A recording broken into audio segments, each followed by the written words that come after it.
큰 은혜 받으시기 바랍니다. 여러분들 오늘 정말 잘 오셨습니다. 하나님의 큰 은혜가 여러분 모두 위에 넘치시기를 주님의 이름으로 간절히 축복합니다. 자, 그리스도인에게 가장 중요한 것이 있다면 무엇일까요? 좀 다른 말로 물어본다면 그리스도인의 표지가 무엇일까요? 뭐 여러 가지로 복잡하게 생각할 수도 있고 여러 가지 대답도 할 수 있지만 너무나 당연한, 너무나 분명한 한 가지 대답이 있다면 믿음이죠. 믿음이 있는 사람이 그리스도인이죠. 믿음이 없는 사람은 그리스도인이라고 말할 수 없어요. 이처럼 정말 그리스도인의 그리스도인 됨에 있어서 가장 중요한 것이 믿음인데, 과연 이 믿음이라는 것은 어떤 것인가? 역시 그 대답도 여러 가지로 할 수 있어요. 그러나 오늘 본문 속에서 그 대답을 찾는다면 5절 말씀으로 그 대답을 찾을 수 있습니다. 나는 포도나무요 너희는 가지라. 그가 내 안에 내가 그 안에 거하면 사람이 열매를 많이 맺나니 나를 떠나서는 너희가 아무것도 할 수 없습니다. 자, 이 말씀을 통해서 믿음이 과연 무엇이냐 라고 묻는다면, 믿음은 다른 것이 아니라 예수님께서 나의 포도나무이신 것 믿고 나는 그 가지임을 믿고 그에게 붙어 있는 것. 다른 말로 하면 포도나무이신 예수님께 붙어 있으면 살지만 붙어 있지 않으면 죽을 수밖에 없는, 아니 생명이 없는 존재라는 사실을 인정하는 것, 이것이 바로 믿음입니다. 그런데 우리가 이미 이 말씀을 3주에 걸친 복음잔치 하기 전에, 그러니까 4주 전에 이 말씀을 드렸죠. 그때 예수 그리스도가 나의 포도나무이시고 우리가 그의 가지다라는 것 이미 말씀을 드렸어요. 자, 그런데 오늘 우리가 생각해 보려고 하는 것은, 왜 예수 그리스도는 나무고 우리는 가지다 라고 이야기해도 방금 여러분에게 말씀드린, 그렇지, 가지가 나무 위에 붙어 있어야 살지, 가지가 나무에 붙어 있어야 열매를 맺지, 가지가 나무에 붙어 있지 않으면 죽지, 가지가 나무에 붙어 있지 않으면 열매를 맺을 수 없지, 너무 분명하고 너무 잘 알 수 있는데 왜 하필이면 그 하고 많은 나무 가운데 예수님은 나의 포도나무이시다, 그리고 나는 그의 가지다 라고 포도나무와 가지로 예수님과 우리의 관계를 설명하셨을까? 포도나무는 덩굴식물이죠. 어떻게 생겼는지 여러분 잘 아시죠? 모르시는 분은 할 수 없고 그런데 다른 모든 나무의 가지들, 아까 말씀드린 것처럼 그 가지들도 나무에서 떨어지면 죽어요. 그러나 다른 나무 가지들은, 예를 들면 소나무를 생각해 보면 소나무의 가지가 잘리워지면 죽습니다. 아무 열매도 맺을 수 없습니다. 그런데 그래도 그 나무까지는 잘 다듬으면 뭐 지게를 받치는 짝대기로, 혹은 그나마도 못하면 집에서 아궁이에 불을 뗄 때 쓰는 부직갱이로라도 쓸 수가 있어요. 그런데 포도나무 가지는 어떻습니까? 가지에서 떨어져 나와버린 포도나무 가지, 과연 어디에 쓸 수 있죠? 저는 정말 고민을 해봤어요. 어디에 쓸 수 있을까? 그런데 정말 어디에도 쓸 데가 없어요. 같은 덩굴식물이라도 등나무는 어때요? 나무에서 잘려져 나온 가지, 여러 가지로 쓰죠. 등나무 공예도 하고요, 좀 어떤 것을 튼튼하게 묶는 정말 그런 것으로도 사용해요. 그러나 포도나무 가지는 그럴 수도 없어요. 포도나무에서 떨어져 나온 포도나무 가지는 그야말로 아궁이에 들어가서 태워지는 땔감 위에는 쓸 수 있는 것이 아무것도 없어요. 하나님께서는 이 사실을 강조하기 위해서 나는 포도나무요 너희는 가지다. 혹 다른 나무에 붙어있는 가지라면 나를 떠나서 아궁이에 불 뗄 때 쓰는 부직갱이로라도 쓰일 수 있을지 모르지만 포도나무 가지인 너희들은 나를 떠나서는 아무것도 할 수 없다. 5절에 그렇게 말하죠. 나는 포도나무요 너희는 가지라. 그가 내 안에 내가 그 안에 거하면 사람이 열매를 많이 맺나니 나를 떠나서는 너희가 아무것도 할 수 없습니다. 그러다 결국 어떻게 된다고요? 나무꾼의 손에 잡혀져서 아궁이에, 불타는 아궁이에 던져지는 땔감의 신세가 되고 만다. 오늘 그 사실을 특별히 6절에서 한번 이야기하고 있죠. 사람이 내 안에 거하지 아니하면 가지처럼 밖에 버려져 마르나니 사람들이 그것을 모아다가 불에 던져 사르느니라. 그러나 그 가지가 포도나무에 붙어있으면 어떻게 된다고요?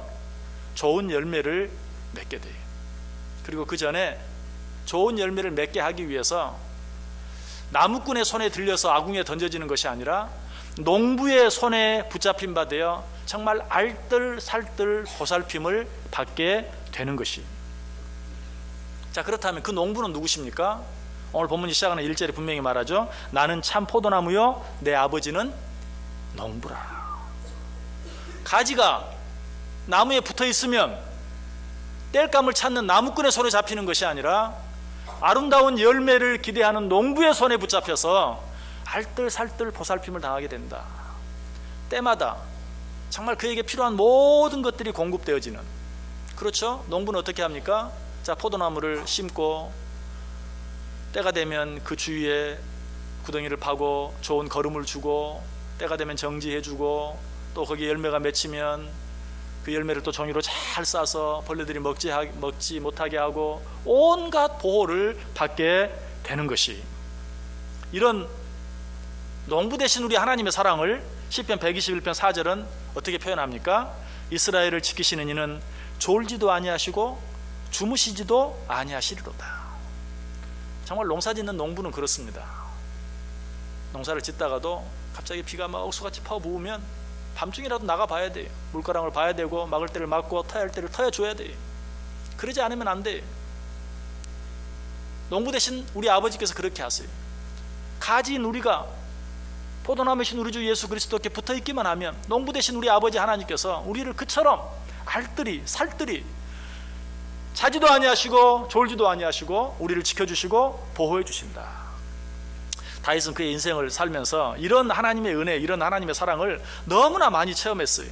그래서 그는 이렇게 고백합니다. 시편 139편 17절 18절에서 하나님이여 주의 생각이 내게 어찌 그리 보배로우신지요 그 수가 어찌 그리 많은지요. 하나님이여 주의 생각이 내게 어찌 그리 보배로우신지요 그 수가 어찌 그리 많은지요. 여러분, 이런 말씀을 들으면서 어떤 느낌이 드세요? 하나님 나를 얼마나 알뜰히 살뜰히 보살펴 주시는지, 내가 미처 생각지 못했던 것까지도, 나는 도무지 미치지 못했던 어떤 생각까지도 하나님께서는 먼저 하시고 미리 하시고 그것으로 나를 돌봐주시고 지켜주시고 인도해 주시는 그 은혜, 그 은혜를 체험하고 다윗이 하는 고백이에요. 하나님이여 주의 생각이 내게 어찌 그리 보배로우신지요 그 수가 어찌 그리 많은지요. 내가 나를 위해 생각하는 그 수보다도 더 많습니다 라고 고백하고 있는 것을 보게 돼요.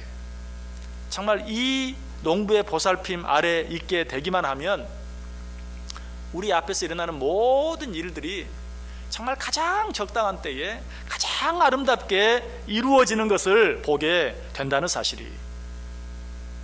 또 한 가지, 가지가 포도나무에 붙어 있음으로 인해서 얻는 것이 있어요.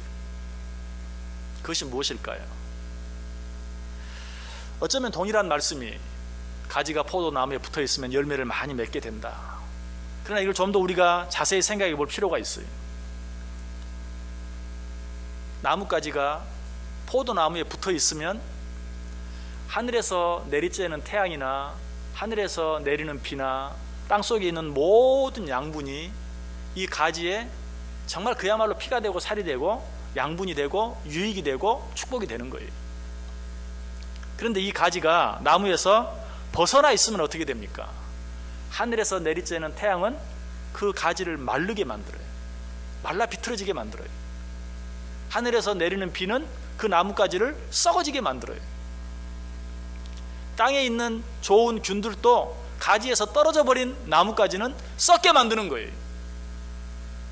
똑같은 태양이, 똑같은 비가 내리는데 나뭇가지에 붙어 있으면 그것이 양분이 되고 그것이 유익이 되지만 떨어져 있으면 그것이 자기를 말라 비틀게 만들고 그것이 자기를 썩어지게 만드는 것이 되고 만다는 사실이에요. 여러분, 우리 사회는 이 사실을 기억해야 돼요. 우리에게는 좋은 일도 일어나고 나쁜 일도 일어납니다. 내가 원하는 일도 일어나고 원치 않는 일도 일어납니다. 그러나 가지된 우리가 포도나무이신 주님께 붙어 있기만 하면 내 앞에 일어나는 좋은 일이든 나쁜 일이든 모든 일이 내게 유익이 됩니다. 너무 뜨거운 태양도 내게 유익이 되고, 너무 많이 내리는 것처럼 느껴지는 비도 우리에게 유익이 되고, 너무 심하게 부는 바람 같은 것도 우리에게 유익이 돼요. 그러나 그 가지에 붙어 있지 않으면 아주 적당하게 비춰주는 것 같은 태양, 적당하게 내리는 것 같은 비까지도 나를 마르게 만들고, 나를 말라 비틀게 만들고, 나를 썩게 만드는 것이. 우리는 이런 사실을 성경에 나오는 우리가 닮아가기를 원하는 위대한 믿음의 사람들을 통해서 너무 잘 알게 돼요. 그 중에 대표적인 사람은 요셉이죠. 정말 그 요셉의 인생을 보면 너무나 많은 일들이 있었어요. 그런데 그 일들 가운데 우리가 생각했을 때 정말 우리를 힘들게 하고 어렵게 하고 이런 일은 일어나지 않아야 할 텐데 하는 그런 일들이 요셉에게는 너무 많았어요. 태어날 때부터 형들의 시기를 받았어요. 미움을 받았어요. 결국은 구덩이에 던져짐을 당하고 가까스로 거기에 살아나서 애굽의 미디안 상고들에게 팔리는, 종으로 팔리는 그런 신세가 되고 말았어요. 또 거기 가서는 나름대로 열심히 일해서 인정을 받는가 했더니 그 주인의 아내의 모함으로 말미암아 감옥에 갇히게 되는 그런 신세가 되고 말았어요. 감옥에 갇혀서도 열심히 살았는데 자기가 호의를 베푼 술 맡은 간원장에 또 배신을 당하고 말았어요. 얼마나 힘들고 어려운 일의 연속입니까? 그러나 우리는 너무나 잘 알죠. 그 모든 일이 요셉에게 유익이 되었습니까? 손해가 되었습니까? 유익이 되었어요. 기회가 되었어요. 축복이 되었어요. 애굽의 바로 왕 앞에 나아갈 수 있는, 결국 그로 말미암아 애굽의 총리가 되는 계단이 되었어요. 징검다리가 되었어요. 바로 이것이 나무에 붙어있는 가지의 모습이. 요셉은 이 사실을 깨닫고 뭐라고 고백합니까? 당신들은 나를 해하려 하였으나 하나님은 그것을 선으로 바꾸사 오늘과 같이 많은 백성의 생명을 구원하게 하시려 하셨나니. 나에게 정말 힘들고 어려운 일들이 많이 있었지만 내가 하나님께 온전히 붙어 있었더니 그 모든 일들이 나에게 축복이 되었다. 오늘의 나를 있게 했다 라고 고백하고 있는 것을 보게 돼요. 모세도 마찬가지죠. 모세 참 기구한 운명이었죠. 태어날 때부터 죽임을 당하지 않기 위해서 숨겨져야 되는, 그러다 더 이상 숨겨질 수 없어서 갈상자에 넣어져 나일강에 던져지는. 그러나 어때요? 그 일이 바로의 궁에 들어가서 살게 되는, 아니 바로의 공주의 아들이 되어지는, 바로의 후계자가 될 수 있는, 세상 그 누구도 배울 수 없는 세상 최고의 학문을 배울 수 있는, 익힐 수 있는 그러한 기회가 되어진 것을 보게 됩니다. 그러나 그렇게 단순하지만 않았죠. 또 한번 자기의 혈기를 이기지 못해서 사람을 죽이고 살인자가 되어서 광야로 쫓겨나죠. 모든 것이 끝나는 것 같았지만 그 광야에서 어때요? 정말 자기를 도와줄 수 있는 지혜로운 장인을 만나고 또 그 딸을 아내로 맡게 되고 자녀들을 갖게 되고 한 가정을 이루고 또 그 가정이 가장이 되는, 무엇보다 그 시간을 통해서 바로의 궁에서 왕의 후계자로서 세상 최고의 학문을 공부해도 배울 수 없고 깨달을 수 없는 우리의 인생이 얼마나 나약한 것인지, 정말 광야의 나그네와 같은 것, 그것이 우리의 인생인 것을 깨닫는 그러한 귀한 시간이 되어진 것을 보게 돼요. 그런 과정을 통해서 모세는 어떻게 됩니까? 이스라엘을 애굽에서 인도해내는 그 귀한 일에, 누구도 감당할 수 없는 그 귀한 일에 쓰임받는 자가 되는 것을 보게 돼요. 이것이 바로 나무에 붙어있는 가지의 모습이. 욥은 말할 필요도 없죠. 그 숱한 어려움, 고난, 역경, 그런 가운데서도 그는 하나님께 한 번도 떨어지지 않았어요. 차라리 하나님을 부인하고 욕하고 죽으라는 아내의 그런 비웃음 속에서도 한 번도 하나님을 떠나지 않았어요. 끝까지 하나님께 붙어 있었어요. 그는 말년에 뭐라고 고백합니까? 내가 주께 대하여 귀로 듣기만 하였사옵더니 이제는 눈으로 주를 배웠나이다. 얼마나 그 믿음이 뛰어난 사람이었습니까? 욥기 시작하면서 욥은 정말 믿음이 뛰어난 사람이었다고 칭찬하는 것으로 시작하고 있어요. 그럼에도 불구하고 이런 숱한 일들을 겪기 전에는 내가 주의 율법을, 주의 말씀을 귀로 듣는 자에 불과했습니다. 그러나 내게 주어진 정말 그 숱한 어려움들을 겪으면서 이제는 그 모든 말씀들을 눈으로 보는 자가 되었습니다. 이처럼 끝까지 하나님께 붙어있는 자, 이런 자들에게는 어때요? 모든 일들이 유익이 돼요. 모든 일들이 축복이 되는 것이. 다윗도 양의 우리에서 13년 동안이나 정말 당시 사람들이 가장 천히 여기는 3D 업종에 해당되는 그 일, 그 우리 가운데서 훈련의 시간을 가졌어요. 사실 거기서 뭘 배우겠어요? 아무것도 배울 것이 없는 것 같아요. 그러나 하나님께서는 그를 취하여 내실 때 뭐라고 기록합니까? 양의 우리에서 그를 취하여 내사. 그 다음에 어떻게 했다고요? 이스라엘 백성들을 마치 양처럼, 양을 돌보는 목자처럼 그들을 잘 인도했다라고 기록하고 있어요. 당시 모든 사람이 싫어하는 그 일까지도, 모든 사람이 천히 여기는 그 일까지도 다윗을 다윗되게 하는데, 위대한 이스라엘 백성의 지도자로 왕이 되게 하는데 정말 놀라운 기회가 되고 유익이 되고 축복이 되었다는 사실이. 그래서 이런 다윗의 모습을 가장 가까이서 가장 잘 보았던 솔로몬은 자기 자신의 일까지도 포함해서 뭐라고 고백합니까? 잠언 16장 4절에 여호와께서 온갖 것을 그 쓰임에 적당하게 지으셨나니 악인도 악한 날에 적당하게 하셨느니라. 모든 일들이 다 내게 유익이 된다. 심지어는 나를 괴롭게 하고 힘들게 하고 죽이려고 하는 그런 자들까지도 다 내게 유익이 되고 축복이 된다라고 고백하고 있는 것을 보게 돼요. 구약의 인물들뿐만 아니 신약의 인물들을 통해서도 분명히 알게 돼요. 사가랴와 엘리사벳, 오랫동안 아이가 없는 고통을 당했지만 그로 인하여 예수 그리스도의 길을 예비하는 세례 요한의 아버지, 어머니가 되는 그런 축복을 받았어요. 바울 사도도 정말 너무나 힘들고 어려운 그런 육체의 질병 가운데 고통을 당했고 죽을 뻔한 매를 여러 번 맞았지만, 그러나 그가 고백한 것처럼 이 모든 것들을 통하여 나는 더 강하게 되었다. 내가 약할 그때에 주께서 진정으로 나의 강함이 되어주신다 라고 고백하고 인정하는 것을 보게 돼요. 이처럼 성경에 있는 모든 사람들은 하나같이 하나님께 붙어 있을 때, 우리 주 예수 그리스도께 온전히 붙어 있을 때 자기에게 일어난 그 일이 어떤 일이든지 그 모든 일이 자기에게 유익이 되고 축복이 되는 것을 깨달았어요. 그래서 사도 바울이 뭐라고 고백합니까? 하나님을 사랑하는 자, 곧 그 뜻대로 부르심을 입은 자들에게는 모든 것이 합력하여 선을 이루느니라. 믿으십니까? 하나님을 사랑하는 자, 곧 그 뜻대로 부르심을 입은 자들에게는, 이 말을 오늘 본문에 비추어 이야기하면 나무에 붙어있는 가지들은 모든 일이 합력하여 선을 이룬다. 이 모든 사실을 통하여 우리는 다시 한번 우리 앞에 놓여진 모든 환경들, 여건들을 바라볼 수 있어야 돼요. 지금 여러분 앞에 어떤 일들이 있습니까?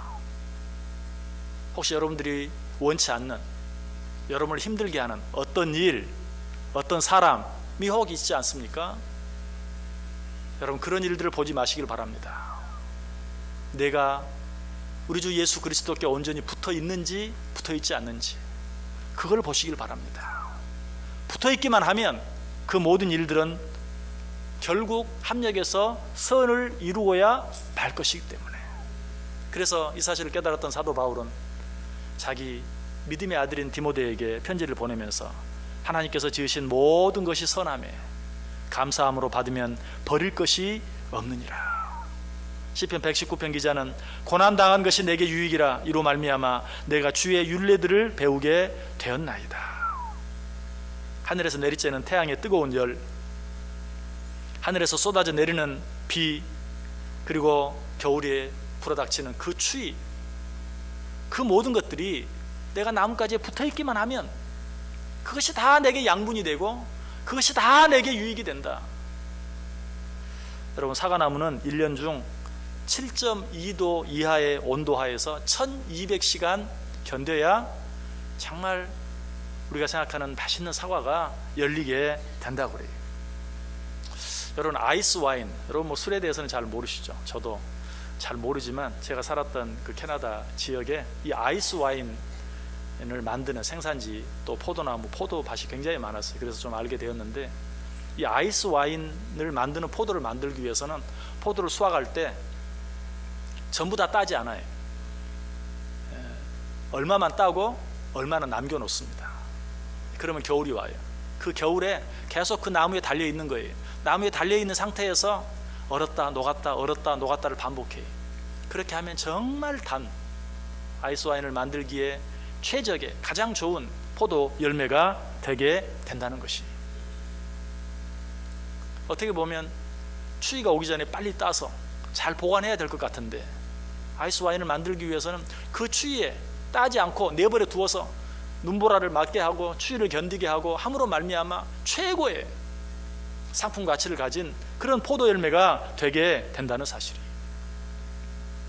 여러분, 내 앞에 어떤 일이 있는가? 지금 여러분의 날씨가 어떠한지 한번 여러분의 날씨를 한번 여러분이 보세요. 맑습니까? 비바람이 치고 있습니까? 눈보라가 치고 있습니까? 태풍이 불고 있습니까? 홍수가 났습니까? 여러분, 그것은 문제가 되지 않아요. 오직 우리가 생각할 것은 무엇이에요? 나는 가지인데 내가 포도나무인 예수 그리스도께 붙어 있는가, 붙어 있지 않는가? 붙어 있기만 하면 맑은 날씨든 흐린 날씨든 더운 날씨든 추운 날씨든 나의 유익이 될 것이요, 붙어 있지 아니하면 정말 너무나 따스하고 너무 살기 좋고 너무 부드럽고 모든 것이 편안한 그 모든 것도 나를 말라 비틀게 만들고 나를 썩어지게 만드는 것이 될 수밖에 없다는 것이. 세상 사람들은 뭉치면 살고 흩어지면 죽는다라고 말합니다. 그러나 우리 그리스도인들은 붙어 있으면 살고 붙어 있지 않으면 죽게 되어 있어요. 가지는 열매를 맺으려고 애쓰지 않아요. 가지는 열매를 맺으려고 애쓸 필요도 없어요. 그렇게 애쓴다고 해서 열매가 맺어지는 것도 아니, 가지는 나무에 붙어 있음으로 말미암아 자기도 알지 못하는 사이에 열매를 맺게 되는 것이. 그래서 오늘 본문 끝에 뭐라고 말하죠? 너희가 내 안에 거하고 내 말이 너희 안에 거하면 무엇이든지 원하는 대로 구하라. 그리하면 이루리라. 자, 이 말씀은 한 번만 나오지 않죠? 이미 앞에 5절에도 나와 있었어요. 나는 포도나무에 너희는 가지라. 그가 내 안에 내가 그 안에 거하면 사람이 열매를 많이 맺나니 나를 떠나서는 너희가 아무것도 할 수 없습니다. 다시 7절, 너희가 내 안에 거하고 내 말이 너희 안에 거하면 무엇이든지 원하는 대로 구하라. 그리하면 이루리라. 여러분, 어떻게 살기를 원하세요? 참 포도나무이신 우리 주 예수 그리스도께 온전히 붙어 사는 인생. 그래서 내게 일어나는 모든 일들이, 설령 그것이 비바람이라 할지라도, 설령 그것이 눈보라라 할지라도 내게 유익이 되고 축복이 되고 많은 놀라운 삶의 주인공들이 다 되실 수 있기를 주님의 이름으로 간절히 축원합니다. 기도하겠습니다. 하나님, 감사합니다. 오늘도 우리를 사랑하셔서 말씀해 주시니 감사합니다. 주는 포도나무시요 나는 그 가지인 것을 깨닫게 하여 주옵소서. 그 사실을 깨닫고 온전히 포도나무이신 주님께 붙어 삶으로 말미암아 주님께서 원하시는 열매를 풍성히 맺혀드리는, 내게 일어나는 모든 일들이 내게 은혜가 되고 축복이 되어지는 놀라운 삶의 주인공들이 되게 해 주옵소서. 예수님의 이름으로 기도드리옵나이다. 아멘. 우리 다 자리에서 일어나셔서 440장 찬송하겠습니다.